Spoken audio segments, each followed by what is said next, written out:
busy. Busy ang mga guys. Nasa harapan ako nila, binabantayan ko sila habang busy sila. Si Clay,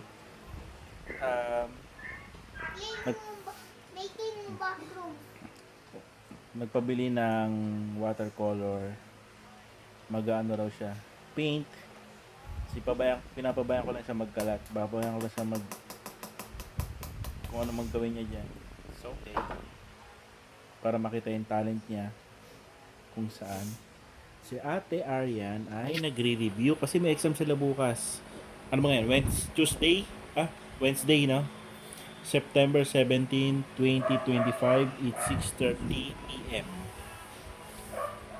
Hindi nakapagsimba si Clay kasi mas gusto niya is mag-painting kasi nagpabili nga ng watercolor sa akin sa National Bookstore.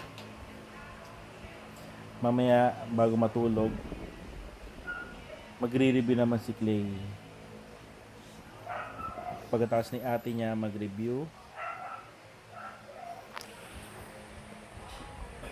tinitingnan ko lang ginagawa nila. Binabantayan ko sila. I'm 41 years old. For remembrance. Hi, I'm 41. Panonoodin kita ng 60 years old na ito itsura mo nung 41. Si Arian ay 11 years old. Si Clay ay 6 years old. Hello, Daddy. Hello, Daddy. Panoorin natin to pag ano na tayo, matatanda na tayo. Pag ano ka na, 30 years old. Ako 70. Opo. Ito yung face mo ng 6 years old. Face ko ng 41 years old. Si ate is 11.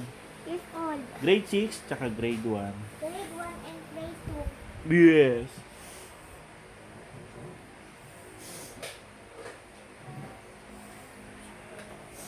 So, bye-bye, Clay. Bye-bye. Bye-bye, Arian.